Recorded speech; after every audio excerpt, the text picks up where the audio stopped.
Shalom, selamat hari Minggu sidang Jemaat yang dikasihi oleh Tuhan.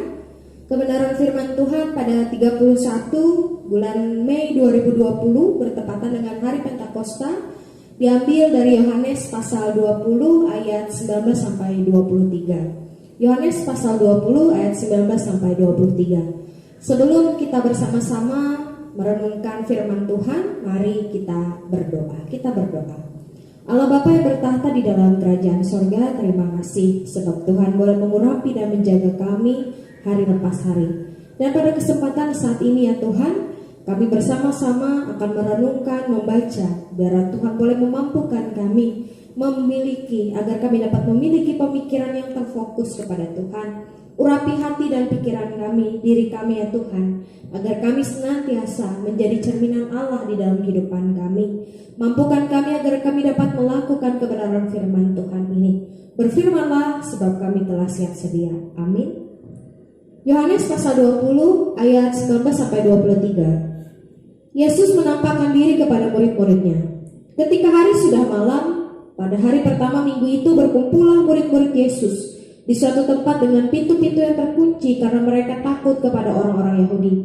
Pada waktu itu datanglah Yesus dan berdiri di tengah-tengah mereka dan berkata, "Damai sejahtera bagi kamu."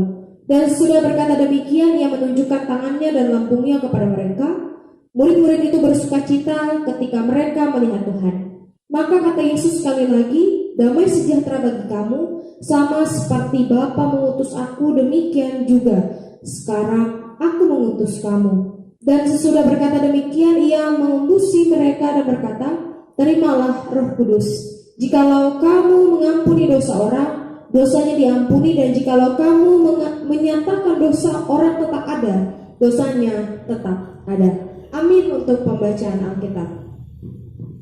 Sidang jemaat yang dikasihi oleh Tuhan, pada malam hari kebangkitannya, Yesus kembali hadir lagi di tengah-tengah para murid. Tetapi hal yang terjadi pada para murid adalah pada ayat yang ke-19, mereka dalam keadaan takut kepada orang-orang Yahudi. Secara manusiawi hal itu terjadi bagi para murid. Mereka takut dan mereka mengunci rapat-rapat pintu tempat mereka berkumpul. Kehadiran Yesus menembus tempat yang awalnya terkunci. Walaupun itu dalam keadaan bangunan, tetapi Yesus bisa hadir di tengah-tengah para murid. Dan kemudian Yesus memberikan damai sejahtera kepada para murid, sehingga para murid merasa bahwa mereka dipenuhi sukacita dan damai daripada Yesus. Dan yang selanjutnya adalah Yesus juga menunjukkan bukti bahwa ia benar-benar disalibkan dan bangkit dari antara orang mati. Terbukti ada dia menunjukkan tangan dan lambungnya kepada para murid. Dan hal-hal yang telah terjadi pada malam itu sebenarnya menjadi sukacita besar bagi para murid, dan Yesus meminta agar mereka tidak hanya mendiamkan sukacita itu, tapi mereka membagikan sukacita itu kepada seluruh orang yang ada di dunia ini. Tapi sidang jemaat yang dikasihi oleh Tuhan, pemberitaan tersebut, pemberitaan sukacita ini tidak dapat berjalan sendiri tanpa ada Roh Kudus yang menopang.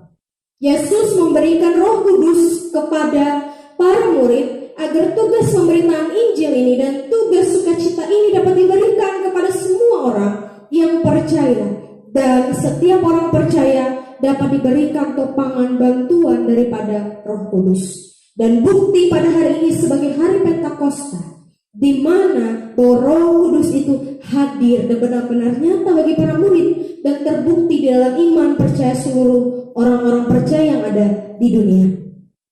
Dan pesan terakhir dari nas ini pada ayat yang ke-23 adalah ketika seseorang yang mengampuni dosa orang lain, maka dosanya pun akan sebenarnya diampuni. Bukan secara hal yang mudah sebenarnya, tetapi pada kenyataannya adalah tepat seperti yang Yesus katakan, jika kamu mengampuni dosa orang, dosanya diampuni, dan jikalau kamu menyatakan dosa orang tersebut tetap ada, dosanya akan tetap ada.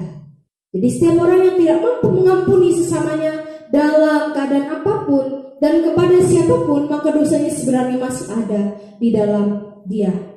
Nah, sidang jemaat yang dikasihi oleh Tuhan, nas ini membuktikan bahwa jika Yesus telah bangkit, kita pada zaman sekarang sebenarnya dapat melihat dengan berdasarkan kepada iman yang kita miliki. Ajakan terbesar dari Nas pada hari ini adalah ada dua hal, bersaksi dan melayani. Zaman sekarang canggih, namun zaman sekarang pun sebenarnya perlu hati-hati agar semakin berhikmat menghadapi dan menjalani kehidupan dan keadaan dunia ini. Ada dua poin besar yang menjadi penerapan dan pembelajaran bagi kita. Yang pertama adalah bersaksi. Tugas ini sebenarnya berlaku sekarang kepada setiap individu jemaat. Buktinya adalah setiap buku-buku renungan, buku-buku rohani, khotbah-khotbah para pendeta, status para pendeta dan sebagainya sebenarnya sekarang adalah bisa saja dilahap atau dicerna oleh setiap individu. Kalau dulu hanya pada kalangan para pendeta saja, sekarang adalah zamannya ketika jemaat pun berhak untuk menyantap hal-hal tersebut dan bisa saja lebih pandai jemaatnya melihat hal-hal yang baru. Jadi intinya adalah bukti melalui ini sebenarnya bahwa kesempatan ini mengajak kepada setiap orang percaya lainnya agar semakin taat dan beribadah kepada Tuhan. Tidak ada kata malas di dalam beribadah dan berdoa.